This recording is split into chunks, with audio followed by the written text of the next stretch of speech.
Good afternoon, and welcome to this edition of the People Progressing podcast. And I'm just blessed by the highest measure to have Tom Hilbert, the former CSU volleyball coach, award-winning volleyball coach, who's done so much for the game of volleyball. Is in the Colorado State Hall of Fame, Mountain West Coach of the Year 12 times, took him to the NCAA tournament 23 times. Had a long career of coaching young people, and just going to be able to pick his brain today on some leadership stuff, coaching stuff, and so forth. But Coach, I always start by just asking, like, where you grew up, what'd you like to do as a kid, some of the influences you had as a kid that kind of led you into this career. Well, I grew up, I was in Norman, Oklahoma, and for the first 9 grades, from kindergarten through ninth grade, I went to the University Lab School, which is a Oh, wow. not a public school there. It's a smaller school that the university ran through its Department of Education. A lot of professors' kids were there, but it was a school in Norman, but it competed in the small school division in all sports. We didn't have a football team, which is in Norman, Oklahoma, is like blasphemy, Yeah, I if you don't can't have a believe football that. team. And so I played basketball, and I actually dabbled a little bit in volleyball when I was in junior high, and then got moved into the public schools, and I was scared to death. And I went in and in my sophomore year attempted to play basketball, didn't make the varsity squad. Um, Decided I wanted to work because the rules in Norman, Oklahoma in those days, if you're a varsity athlete, you can't have a job.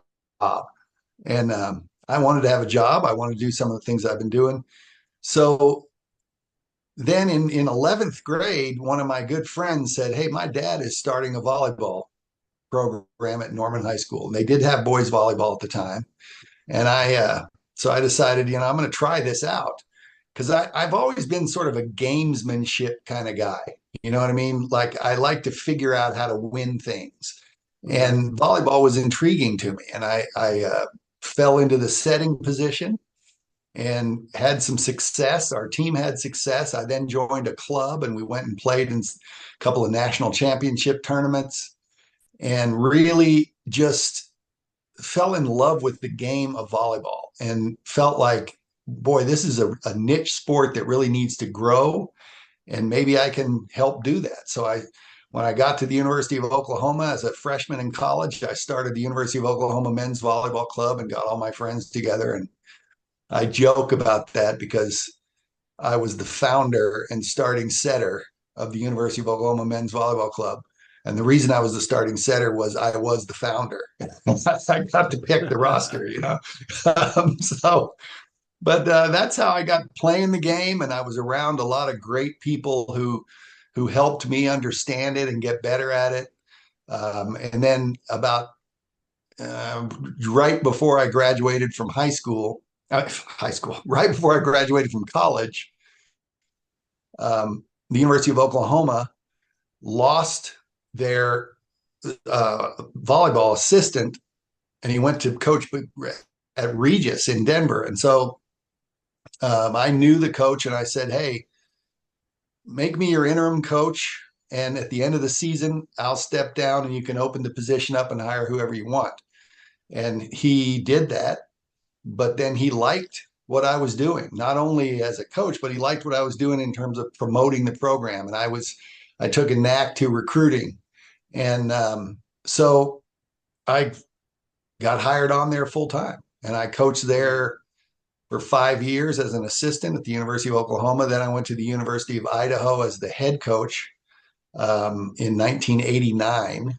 And man, did I feel like I was in imposter syndrome. You know what I mean? Like I Yeah. really felt like I was not ready to do that, but I jumped in, had a pretty good plan that worked, and had some good, first 3 years at the University of Idaho wasn't very good. The last five were all very good. And um, then from there, I took the job at Colorado State University in 1997 and never looked back. So much to dive into. So I got to get this straight. You didn't even start playing volleyball until your junior year of high school. That's correct. Did you have any idea that you wanted to coach? Well, it's interesting you say that because I was working, starting off as in my freshman year of college. I went to work out at Max Westheimer Field Airport, and I was working there in the night shift as a line service guy. And somebody said to me, why are you going to college for? And I said, marketing. They go, what do you want to do? And I go, I don't know. I think I want to be in sales or something like that. And I remember saying to this guy, I said, I'd really like to be a college volleyball coach, but I doubt if I'll ever get a chance to do that. And I did. Yeah. And Not it's just not very bizarre. long after that either. No.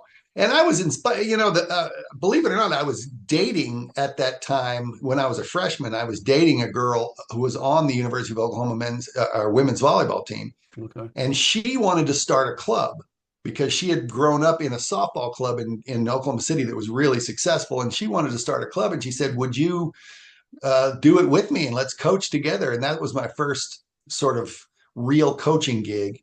And I really enjoyed it. I just felt like it was fun it was fun to watch kids have fun, Yeah. Yeah. and I knew how much fun I had going to junior nationals and what an eye-opening experience it was. And I wanted to give that to some other people. So I have to go into this too. You went to Idaho Mm-hmm. and you said something. This podcast is for everyone. It's to help people keep progressing in their life. And it doesn't matter if it's athletics, business, family, whatever it is, it kind of all overlaps itself. But the reason I say that is because you mentioned something that said imposter syndrome. Mm-hmm. And we all deal with that. We all deal with it. When you Yep. went to Idaho and you're the first time head coach and you're pretty young at that time, I don't know how old Yeah. you were, but it's pretty young. I was 28. Yeah. 28 years old, leading a Division I volleyball program, and imposter syndrome hits. How did you overcome it? I felt like I should outwork everybody There you go. because I figured what I don't know I can learn, but I can have an advantage over people if I just outwork them. And we had done a couple things at the University of Oklahoma that worked. I was fortunate to work for a guy there who said, "Hey, you got to go out and find an athlete with character, and then you can teach them to play." And I did that. You know what I mean? And I mean, I was on the phone in my office um, till 9 o'clock at night every night, calling coaches in clubs all over the country, saying, "Hey, tell me." And I wasn't asking them who their best player was. I was saying, "Who's somebody that nobody else knows about who you think is good?" Wow. And I picked up a couple of really nice players that way. And then the state of Idaho was relatively unknown and unharvested as a volleyball state, but there were some athletes in some of the smallest towns in that state. And I wanted all of those kids to want to play at the University of Idaho. And sure enough, we had 5 Idaho players when we won our first conference championship. And I was very proud of that. I have to go back to this athlete with character. Mm-hmm. I have a saying that character wins. It does. It And does. I mean, you look and examine kids, and if red flags pop up, and the red flags I always looked for were entitlement, yeah, um, bad grades. They just weren't into school, um, had their hand out all the time, wanting things, or spoke like they were better than other people. I didn't want that kind of player. I wanted a player that would appreciate the experience that they were going to go through. You know wow. what I mean? And realize that. And I always sold it this way. I said, "Hey, this is going to be a meaningful experience for you in the next 4 years. It may not be fun all the time, right? But what I want you to look at as a recruit is, will you be around people that you enjoy being around? Will you be enjoy the coaching staff? You know what I mean? Will you be around so that when you wake up and you're having a bad day or maybe a bad month, can you still look around and go, man, I really like being here. I like these people. I like being around these people." Because I think collegiate athletics is something that you're going to spend 4 or 5 years of your life, and it's going to be extremely impactful for the athlete. It's going to be very difficult. They will face some of the hardest things that they face, but they do it hopefully with people around them that they love. And so they'll leave that experience saying that was one of the best times of my life, and I made the best friends of my life. And female athletes are really good about that. They want to be Yeah. friends and tight with their teammates. And it's beautiful. You coach for 39 years, which I did. I get to see these kids get married and have their teammates are in the weddings with them. They have kids. I've recruited some of my players' kids. Yeah. It's really, really great to see that, watch people grow up. That was the most rewarding thing of coaching. Well, and you hit the nail on the head. I mean, it is about the relationships. It's about the experience. It's about learning lifelong strategies. Because everything you just said, you can translate right into the business world. Sure. I want to go to work with people I like. I want to go to work with people that have high character. I want to go to work and win. I want to go to work and do all those things. I want to go to work and understand that it might not always be easy, but I got to overcome it. It's the same thing. So you were preparing kids for life all the way through your coaching. I have to go back again. You said I recruited people that tell me you said this to coaches. Tell me somebody that no one knows about, Right. which tells me that you had supreme confidence in how you were going to coach them in the athletic realm or the Mhm. volleyball realm to get them to where they could be a top player. So Yeah. what gave you the confidence in your coaching ability with that? Um, I can take this player who's got high character that maybe no one knows about, but I can see the potential in that player. And did it really just get you excited to be able to have the opportunity to get that potential out of that player? Yes. And I've often wondered because that was one of my strengths is I could teach. And teaching and coaching are not always the same thing. Sometimes they are, sometimes they're not. But I could teach, and I did it on a case by case basis. In other words, I didn't have a cookie cutter way that I taught every player the Yeah. same thing. I looked at that player and started working with them and watching what they're doing and try to get what they are feeling. Now, the reason, and after years of ruminating about this, I think the reason that's the way it is because I was kind of like that. I had coaching, but I didn't have regular coaching. Um, we had a club in Tulsa, and we would go there, once a month, and then we'd go play tournaments with our buddies, and then we'd go play these series of triples tournaments, and you'd watch other really good players and try to emulate them. You know what I mean? And so I began to learn to teach myself, and then I would go to camps and I would go do some things and pick up some other stuff. But I think the best athletes, you probably know this as well, are the ones who really take accountability to teach themselves. Yes. You know what I mean? Yes. They're very deliberate about what they want to learn, and they go into practice, and you can tell they're working on something on their own. And I think I used to try to watch how these players were trying to learn, and I wanted to give them something visual that they could attach themselves to. Not every player learned the same thing. I also had this idea, and this was really not at the time when I said this stuff. There were a lot of coaches that didn't agree with me back in the '90s, but I said the structure of one's body is going to impact how they do things, like an arm swing or even a pass.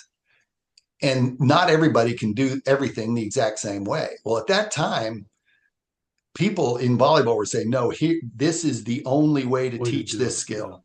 Yeah. And this is the only sound mechanics for a volleyball arm swing. And I used to go, that didn't make sense to me because, like, look, not everybody's built the same. Their arms aren't the same length. They're not the same in terms of how wide they swing. So I said, we got to find ways to teach people to do this that fits within the structure of who they are. And now, guess what? That's what everybody's saying. Yeah. Yeah. Yeah. You set the Because standard.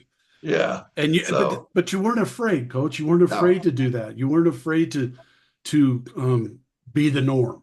You were Right. you knew what you wanted, you knew how to do it, but you weren't afraid to be the trend center or the new No, guy I on the wasn't. block or There's all those and there's a things. reason for that too. And I was isolated in Moscow, Idaho. There's probably 5 people in the town that understand anything about volleyball besides me and Yeah, me and the players. yeah. And so, and that's the funny thing about being a volleyball coach. Your athletic administrators do not know anything about your game.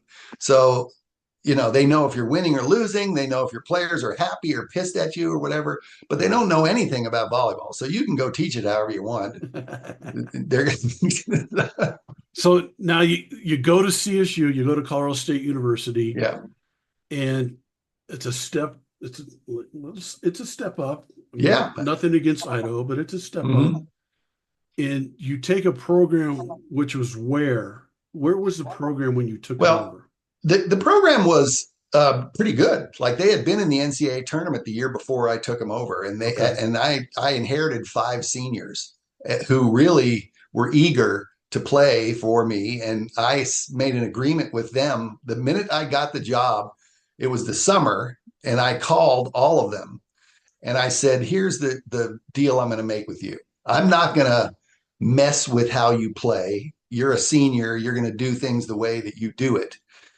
But I'm going to help you if you want it. Otherwise, you're going to go out and play the game the way you know how to do it. But what I want in exchange from you is I want you to help me get these younger players to really buy in, Oh you wow. know, because they are the ones that need to buy in. They're the ones I'm going to be building. And so a great group of seniors in that 97 class. A bunch of them came back for a reunion a few years ago. Great kids that were good competitors, and we made the NCAA tournament with them, and we won our first round game and then got beat by Washington State. But it was a good group of players, and I really enjoyed them, and they really helped me sort of get things in motion.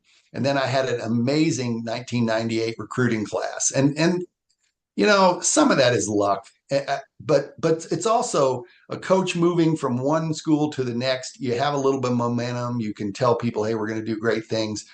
And I recruited some great athletes, and I recruited a young lady named Angela Knopf, who is still here in Fort Collins, teaches private lessons, and is a wonderful young woman. And she was one of these players that was transformational for a program. And I got her in my very first recruiting class.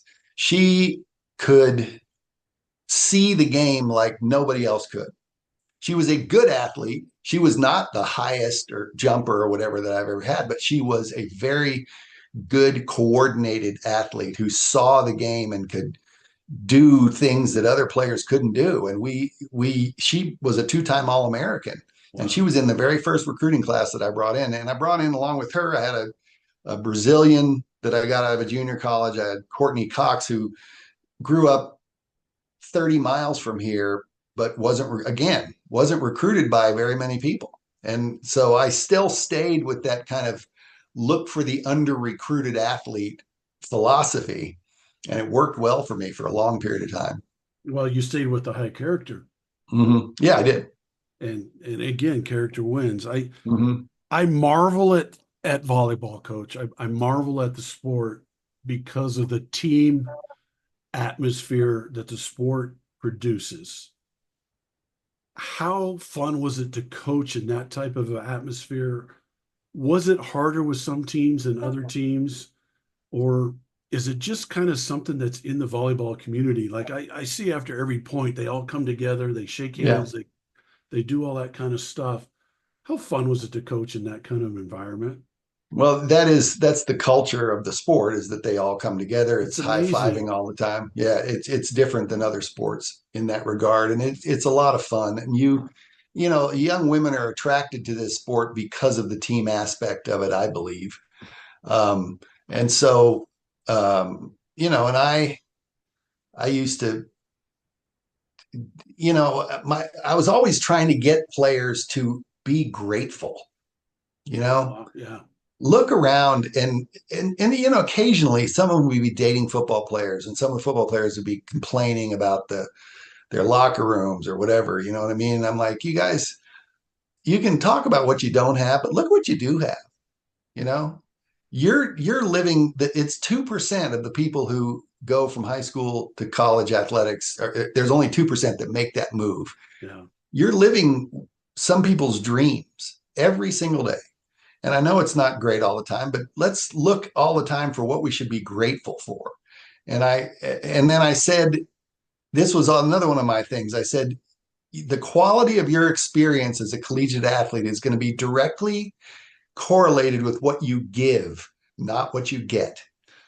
And so I wanted them to understand how do you give? You give by developing trust with your teammates, by helping a younger player get better. You give by going out into the community and, you know, building bridges and making friends for our program. You know what I mean? Because the other thing I'm proud of, it wasn't just that we won a lot of games here. We tripled our attendance in the time I was Amazing. here, Yeah. Amazing. and we had a sellout before I left against Colorado, which was awesome. But we had multiple matches where we had 7 or 8 thousand people, and I wanted a team that would feel like, okay, the most important thing to do here is to give to this community, to the team, to the university, and uh, I got a lot of buy-in on that. What's some other things, coach, that you really focused on that you wanted your kids to take from your program to the real world? You mentioned give, you mentioned Yeah, being grateful. What's yeah. some other things that you felt was really important? Uh, I'll give you an example. When I coached for my kids 30 years from when I coached them. You and I met each other the other day at a function that one of my ex-athletes was speaking at. And the reason I went to that function really was to support him. Hmm. He played football for me and he played baseball for me. And I, to watch him do those things, it's like you want to have a piece of that, like Yeah. know that you did something to maybe help that. Not that I was taking credit for any of it, but what were some of those things that you wanted your players to take out in the real world from your program? Well, there were a number of them, but I think the biggest core value that I always espoused to them, and they would develop their own core values, but I always sort of push this one in there, was trust. And trust is not what people always think it is. Some people say, well, trust is about loyalty and, undying loyalty for somebody. That's part of it, but it's really more about getting to know someone very well. It's about being vulnerable with other people and modeling that vulnerability so that everyone in the group can say, hey, we know each other really well here. This is beyond just acquaintances and teammates. We are deep friends and possibly lifelong friends. And when you do that, you create a very functional environment for whatever you're doing, whether it's volleyball or a job or whatever. Right. And again, these things that as I got was in coaching, I do some speaking engagements and talk about some of this stuff. But when I got out, I started doing a lot more of those. And I started realizing as I was doing research that people, there are academics studying these things. And Google did this Project Aristotle where they discovered that trust and accountability are the most functional things in a group work setting. Well, as coaches, we're like, well, no kidding. We've known that for many, many years, I 100% agree with you. Yeah. And so I think trust and modeling vulnerability is really, really important. And I always did it as well. I was very easy. I felt like I could push players hard, but then the match is over and we're going to go eat at this great Italian restaurant that I know about and just put it behind us, whether we won or lost, and have fun together. You know what I mean? That was always my philosophy. And so I know that I always wanted the players to feel like, this guy's pushing me, but he cares. And Yeah. he wants the best from me, and he wants me to be successful. He wants me to graduate. And we talked about all those things all the time. And I think I did that part of this right. And there's some things I didn't do right, but I certainly did that part right. And what I want people to understand is we've been on this for almost 25 minutes. And not one time in this 25 minutes, and you talking about your coaching and coaching philosophies, what you wanted out of your kids and everything else, did you ever mention winning a championship? Yeah. Well, You that never, takes care of itself. right. All The the stuff, scoreboard, this is a good friend of mine he said the scoreboard is a lagging indicator. It's yeah, not a leading indicator. right. So if you're doing things right, the score will work, you know. That it's unbelievable. So you get 12 Mountain West Coach of the Year awards. I'm just reading here. Colorado State has appeared 25 consecutive postseasons dating back to 95. You rank fifth among active Division One coaches in career wins and records, 811 and 231, and 10th among active coaches in winning percentage, 16th among Division One coaches. All those accolades, but you never talked about one of those things. All you talked about was getting your kids ready and prepared for real life, Mm-hmm. and Yeah, all that other stuff took place. right.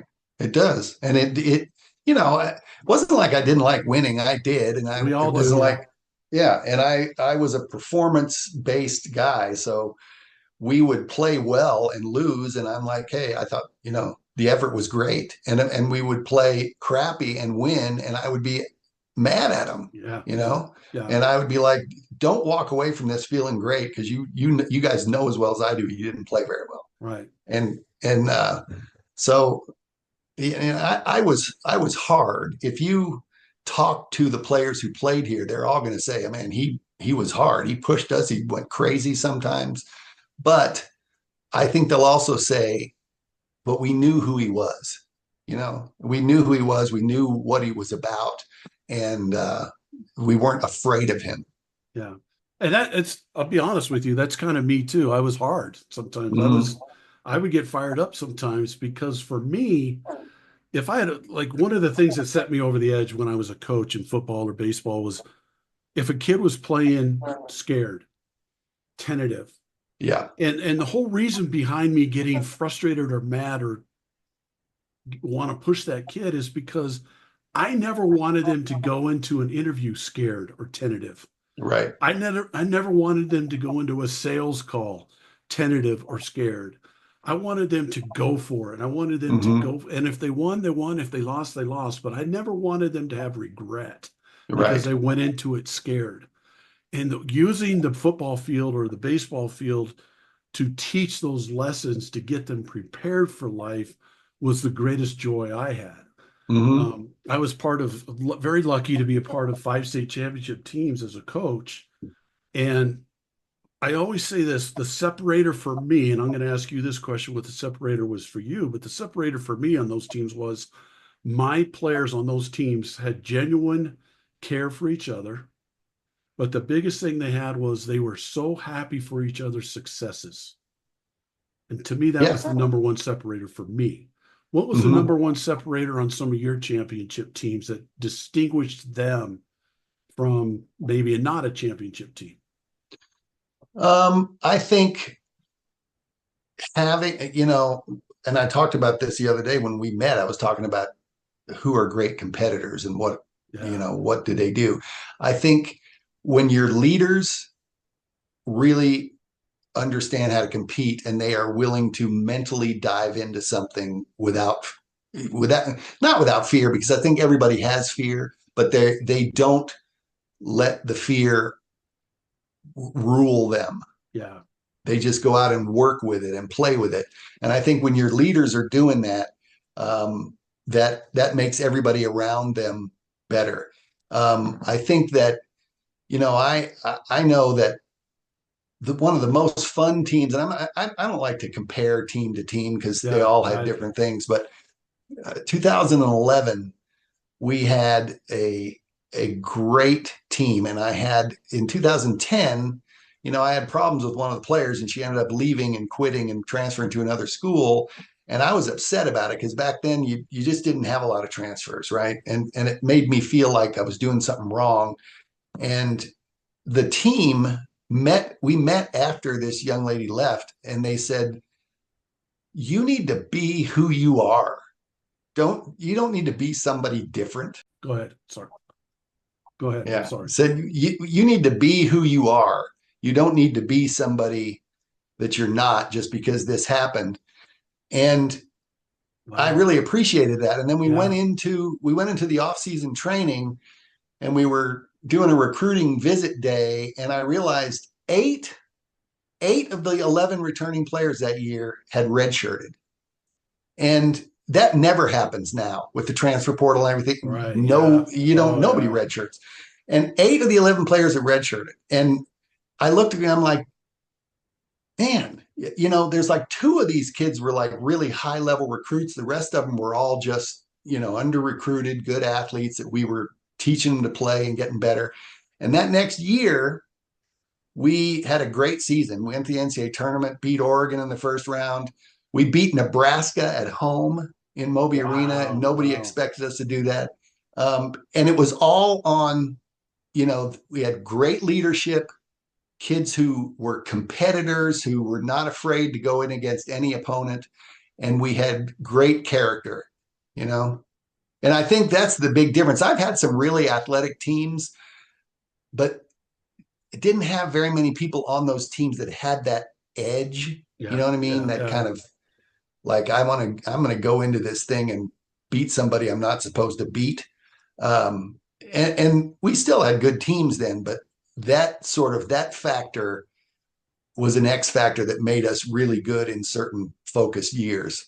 Well, and you mentioned it with the leaders on your team who outworked fear. That's right. I tell people all the time, you got fear, the one way to beat it is outwork it. That's right. Although when you go into the game, you've outworked your fear. You're ready to go. I used to tell hmm my teams all the time, I'm going to make practice hard so games are easy. Yeah.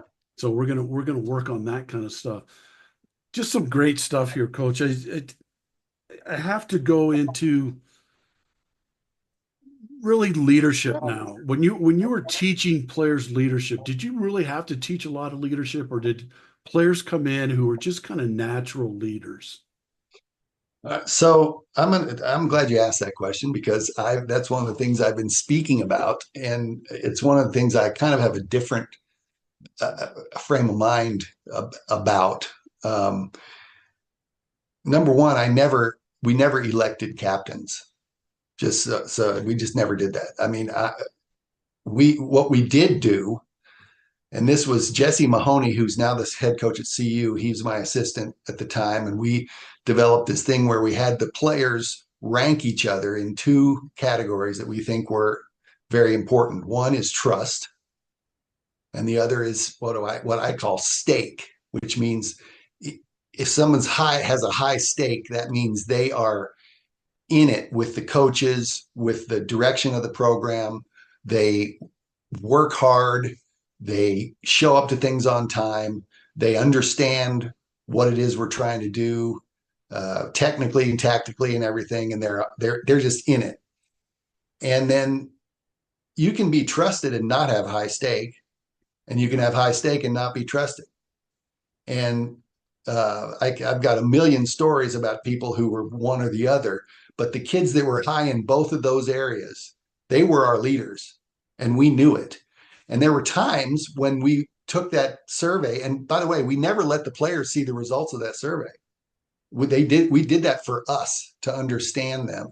And uh, there were some players that were ideally what the coaches exactly wanted, but they were really low in trust. And those kids, they could lead, but they could only lead by basically going out and doing things the right way, working hard in the weight room, playing well, that kind of thing.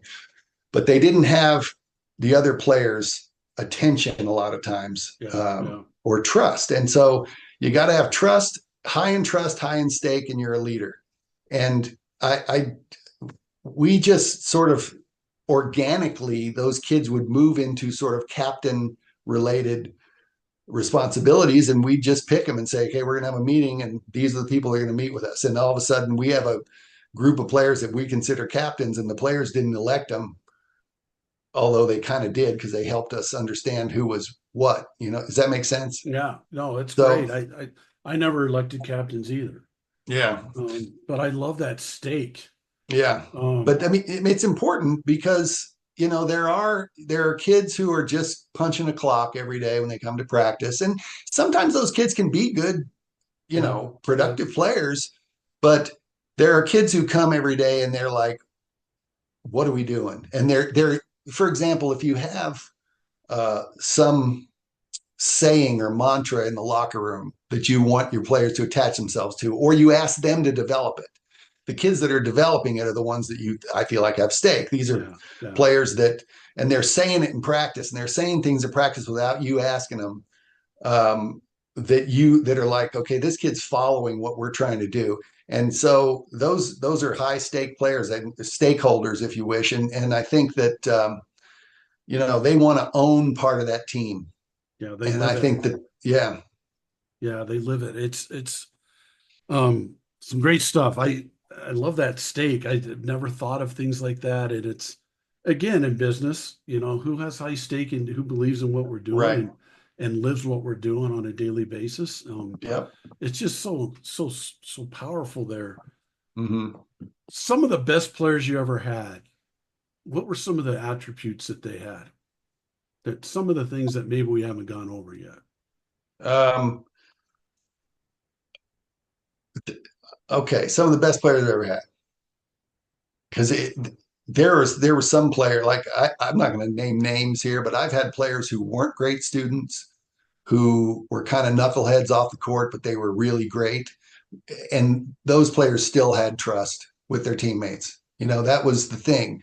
And the trust maybe only came in the once they got into practice and they were in the locker room, and when they were out in their social lives, I think everybody knew they were all knuckleheads. You Yeah, know what I mean? yeah, But the good thing about that too, though, is that the majority of my team were always high character kids, so they could sort of babysit and help those, if we did have some knuckleheads, come along and graduate. You know what I mean? We right. graduated virtually everybody, all but one player in the Wow. history of our program. So Wow. that finished their eligibility with us. The Yeah, ones that transferred, if they transferred, I don't know what happened to them, but the ones yeah, that stayed with us, we graduated all but one. And the, so, but those kids, even though they weren't, the greatest, make the greatest decisions all the time, they still had close relationships with their teammates, okay. and people listened to them and they listened to their teammates. And I think that is really important. And I think the so if I could take the five best players that I feel like I've ever coached, they had an uncanny ability to, like, undying desire to be really good at the tactical part of the game, right? They wanted to understand how to win a game of volleyball. It wasn't just, I'm going to go run through a wall for you. It was, I'm going to figure this out between my ears, how to win this thing. They would be good athletes. Sometimes they were amazing athletes. Sometimes they were just good. Yeah, And then they would be kids that everybody on the team trusted. And if and those if you look, Angela Knopf was that way, Adriana Culbert was that way. They were exceptional kids in all of those areas. And they weren't, the two I just mentioned, they weren't the most physical players we've ever had. But boy, they were physical enough to compete, and they figured out how to win. It's one thing to know how to play, it's another thing to know how to win. Coach. I look at life and a successful life. I tell this story a lot, but I took my dad to see his lifelong friend, and this guy was in a nursing home hospice. He was about 85 years old at the time and was couldn't get out of bed and was I think he passed away a week later. But he was sitting there and he looked over at my dad, and this guy was a commercial airline pilot. That was his career. And he looked over at my dad and he said, I just wish I could fly again. And it hit me like a ton of bricks. Like, when I'm 85 years old, am I going to look back and say, I just wish I could coach one more day? Mhm. You did it for 39 years. What was it, coach? What was it that made you want to keep coaching for so long, that you just had such a passion and purpose in it for? What was it? Well, I think I'm going to talk to you about the last from like 2009 on, because up to that point, I felt like I was just constantly treading water, trying to stay afloat. You know what I Been there. mean? Yeah, been there. When really that's silly for me to think that, because I was winning a lot of games. You know, I Yeah, was doing the right things, yeah, but I had this internal like weird motor that said, "You're not good enough. You got to get better. You know, team's not good enough. We got to get better." And then right around 2009, I kind of was like, you know, I'm doing this the right way. And I was getting some job offers, and I was deciding whether or not I was going to go somewhere else or stay with Colorado State. And I felt like, you know, things were good and I was being treated well by the university and I loved the community. And so at that point, I also had some outstanding assistant coaches at that time that I could, and I started releasing more to them. You know what I mean? And that increased my enjoyment of my job. And I just feel like from about 2009 till I retired in 2024, I really enjoyed it. And I was looking at the things that were good about it. And the one thing I'm telling you, and this is not BS, and I think people listen to a coach say that and they are really, but it's like I loved watching players grow up. yeah. Me too. I loved it, and it kept me young. You know, Yeah, that was I'd go out to practice every day, and I was active, and I was interacting with young people, and I was watching them mature. You yeah. know, from age 17 to 22, that's a huge time in their life, Hmm. and I loved that, and that's what gave me the energy to continue to do it and continue to do it. And people have asked why I retired when I did. I was 64 when I retired, and the problem was I still, especially during competitions, would get physical. Um, I had physical uh, effects of stress, Yeah. you know, and I wasn't sleeping very well, and I'd just been married for like 2 years, and I'm like, you know, it's time. You know, I've loved this, but there's so many things I want to do, and my body's starting to say to yell at me for doing this, and so I'm gonna do something else. So uh, I'm a young coach. Let's just say that all the young coaches out there listening, or a young business owner, or a young business leader, whatever it might be, and we're just starting out. Somebody's just starting out. What's some advice you would give them to keep them with their passion for Yeah. 39 years? Well, I think number one is you have to be very passionate about what you're doing. Right. If one of my favorite business people here is a guy who has a Fort Collins is huge in craft brewing, right? And a guy that has his own brewery here, and he is just I don't think he cares near as much about making money as he does about bringing community together and creating a product that he can be proud of and that people like, and they can sit around in his place and drink it and go, oh, wow, this is great. You know what I mean? He has passion for that. He enjoys it. He loves doing it every single day. And I think that's what I think coaches should do too. They need to attach themselves not to the winning or losing part of it. And Right. I say that, and I won a lot of games, and people are like, "Oh yeah, easy for you to say," but don't attach yourself to that. Attach yourself to I'm helping kids grow up. They're having a fun experience. I'm giving them a meaningful experience. I shouldn't say fun because it isn't always fun, but it's meaningful. And they finish every season, they finish every year and look back and go, yeah, I got better. I improved. And so if you have passion for that, you can do that whether you win or lose, Yeah. you know, and that'll keep you in the game. And that's like I always say, winning the state championship was awesome, but watching my former player get up and speak to a group of coaches the other day and talk about how he's now coaching his 7-year-old daughter's basketball team, I have Hmm. so much more pride in that than I did in winning the state championship.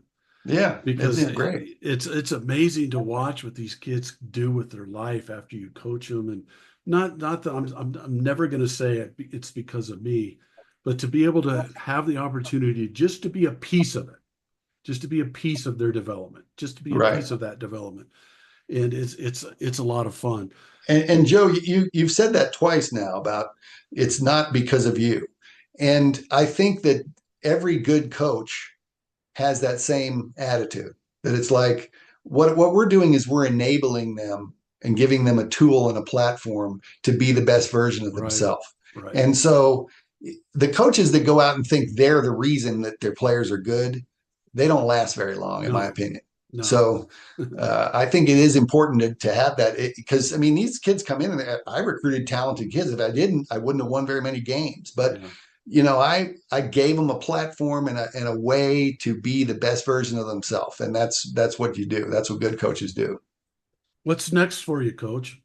I know you're doing some speaking and so forth. Yeah, I'm doing a lot of speaking. I'm doing some private lesson teaching, which has been that's probably been the most fun thing that I've been doing since I got done with this. I'm working with some of the better 15, 16-year olds in this community, and they've been very responsive. You know what I mean? So that's fun when you go out and work with a kid for an hour and they really are like a sponge and take it all in and really like it. So I've been doing that. I do some summer camps. I do some of these, like I was talking at this group the other day about grit and mental resiliency with Yeah. teams. And I've done some of those workshops. I'm also still very involved with Colorado State Volleyball as a fundraiser. Okay. And I am the representative in the Green and Gold Guard fundraising, or Green and Gold Guard NIL collective Okay. for CSU athletics. And I'm the volleyball person in there. The future of that is really nobody knows. It could Yeah. be illegal as early as next year. You know what I Yeah. mean? So, but I did that because I had good relationships with people in this community, and I knew I could be successful helping them just kick off that program. So I'm doing that, and I've done a couple of searches for a consulting firm that I've done some work with, some coaching searches. So those are the kind of things I'm doing. Always helping somebody. Yeah. Always And helping somebody. I want to, this, some of your best friends are from your coaching Oh relationships, right? yeah. Oh, And definitely. so I, I make a little money in camps in my LLC, and I use that money and spend it to go to the National Coaches Convention, Yeah. not because I need to get a job, but because I want to see my buddies, Yeah. Isn't that fun? Yeah. Well, Joe Ortiz is one of my buddies, Yeah. who asked you to speak the other day, and he was on my podcast last week. So getting to reconnect with Joe, we taught together and coached together at Thunder Ridge forever. And so yeah, it's about the relationships. And I Hmm. tell people that all the time. You're in this for relationships with your players, with other coaches. I get so frustrated when I see coaches from rival teams hate each other and get mad at Yeah. each other and do things. I'm like, dude, we're all in this together. We're Yep. all in this to help kids get better for life and we want them to be the best they can be in their sport, but we want them to be their best they can be in their life. Hmm. And we can help each other do that. We don't have Yep. to.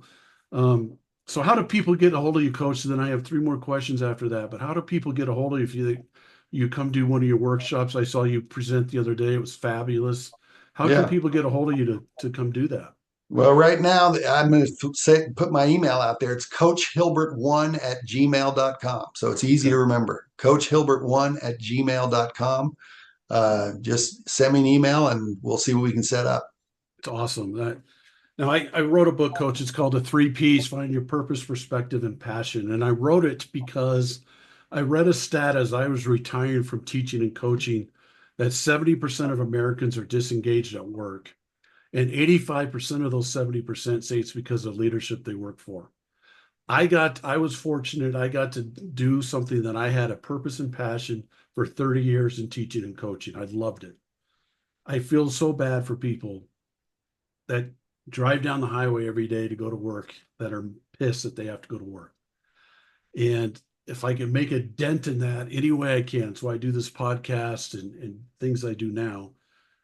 So I ask everyone who's on my podcast, I ask them those three questions. What's your purpose in life? Well, it is now to continue to grow in my own understanding of really what I did, my own understanding of leadership and my own understanding of how, how to help people get joy out of life and my own, because I think being done has helped me because now I have time to listen to podcasts and to read books and to do research. And it's helping me sort of solidify some of my own theories about things, but I've learned a lot in the past 2 years. And so I think I want to continue to learn and grow so that I can share stuff with other people. I like mentoring not only coaches, but just maybe people in the community who might want to have coffee every once in a while and talk about things that might maybe I can help them with. So I think that's what my purpose is now. I think I spend a lot of time working with young people, and I really don't want to stop doing that either. So I feel like doing a private lesson or talking to a kid and their parents about recruiting and that kind of thing is something that I really look forward to doing.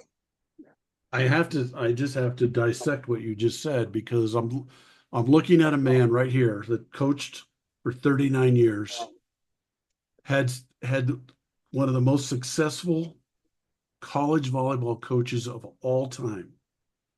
And he still wants to go to coaching clinics to see his buddies and learn. He's learning more about leadership. He's growing more in leadership. He's still doing that. I always say, coach, that the clock never runs out on learning, growing, and progressing. Yeah, it And doesn't. you just proved me right. So I appreciate Mm-hmm. that because Yeah. if there's ever a guy that could just say, you know what, I'm retired, I'm going to Hawaii and I'm going to sit on the beach, it's you because of all the successes you've had with all the players that are and their successes now in life that you had a part of, and the championships and the all Americans that you helped produce and all those things. And you're still sitting there telling everybody out there, I'm still trying to learn. I'm still Mm-hmm. listening to a podcast. I'm still reading a book on leadership. I'm still doing unbelievable. And it's Yeah. all based on your service of others. It's Mm-hmm. all based on that. Pretty powerful. Thank you. Well, Passion, it's coach. true. Yeah. Yeah, it is true. What's Mm-hmm. passion, coach? What's your passion in life? What do you love to do? Well, I've developed some new ones. I still like, I love sports. I love the NFL. I just love watching football on Sundays. Me too. And I I love to cook. And I've in the past 10 years, I've really gotten tried to get into that. And I love cooking for groups of people and I travel a lot now. I got remarried. And we've taken some wonderful trips together. My wife, Claire Bouchard, is a big, well-known person in this community. And, we get out socially a lot. And so those are some of my new passions are travel, cooking, sports still, playing golf. And I'm not a very good golfer, but I absolutely love playing. So those are the things I'm spending. And I'm spending a lot more time right now because I think you have to at my age really working on personal wellness. You know what I mean? Working out, meditating, doing some yoga, trying to really keep my body functioning properly as I move through my 60s and into my 70s. Um, so those are the things that I'm passionate about now.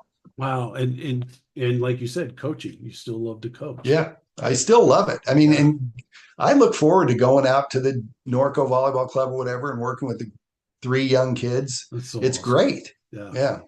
It's all about service, man. Mm. And I always say that your purpose and passion kind of mirror each other. They kind of equal each other and help each other. But what really holds it together is your perspective, because we have so many things coming at us in life that are trying to get us out of our purpose.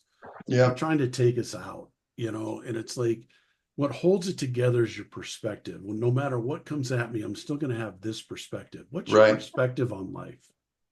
Well, it's interesting because I will tell you this. We've had this hour long conversation right now about what people learn, the lessons you learn from sport. And I think that's super important. Yeah, I can tell you, though, that the trends in athletics right now are taking some of that away. yeah, no And doubt. I'm sorry to say that, but I think it's true. And I It is think true. as leaders, whether it's you or me or anybody who's a leader in sport, they need to make sure that young people still attach themselves to the things that are important.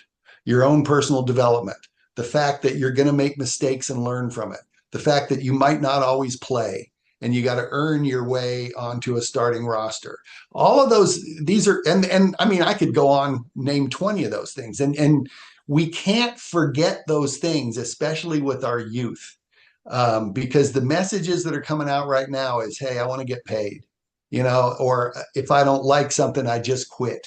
Yeah, And that is, you know, 10 years ago, if someone had put a social media post out saying, hey, I'm taking the next step and transferring from my school, and then all of their teammates got on there and congratulated them, which is what yeah. happens right now. Oh God, yeah, The coaches be like, what the hell are you doing? you yeah, know but yeah, because it just wasn't the right thing to do. It wasn't the lesson that you're supposed to learn. And so I think my perspective on sport right now is we have to keep kids understanding what's important. And I'll tell you a story. My daughter went to Western Colorado in Gunnison, and she went there to play two sports, volleyball and track. The two sport thing lasted 1 year. She ended up leaving volleyball and doing track. She got her undergraduate degree, had a great career, had a meaningful experience, took a gap year off, came back to go to graduate school and said, Dad, I think I want to play volleyball. And she goes, do you think they'll want me? And I'm like, absolutely, they're going to want you. I mean, you're going to bring maturity and everything to that team. You're an athlete, you'll be good. So she's on the volleyball team, and we have conversations probably. And I love talking to my daughter, and she calls me way more often now that she's playing volleyball than she did. But it's cool to hear her as a person who has gone through the whole thing, taken a year off, and now come back and have a real appreciation for yeah, what athletics is supposed to be. And it's a Division II school, so it's a lot more pure. But she is loving it, and she's talking to me about, hey, look, here's what happened on our team today, and she's talking about team dynamics and trust and what she's bringing to the table. And I think that's really great. She knows those lessons that we're yeah. talking about, and we can't forget that. We can't let kids No. forget that. Coach, is she the next coach? She might, but I don't know. Sounds like it. She's got to make her own path. Yeah, I might have to write her a letter and say, hey, we need you. We need you. Mhm. Coach Hilbert, I thank you from the bottom of my heart for coming on You today. bet. This has been awesome. We just met 2 days ago and you came right on, and we'll get this out, and it will be an inspiration for people to keep progressing in their life and keep getting after it. And as always, you win all the time in helping Thank you. people and serving people. And it's just been an honor for me to have you on. I've followed your career for a long, long time. You had one of our ex-athletes from Thunder Ridge on your team, and she was a great person. I remember McKenna really well. And I know that she always said she was treated very well up there and really enjoyed it. And I've really looked up to you for a long time. And it's an honor to have you on, and I appreciate Thank you. you, Joe. Appreciate it. Good luck to you. Yeah, thank you. And thank you so much for listening again. What a great episode, having Coach Hilbert on. And like I always say, please share this. People need to hear this so they can keep progressing too. But What I always tell you is at the end of this, please, please, please keep progressing and always have fun. Thank you so much and have a great week.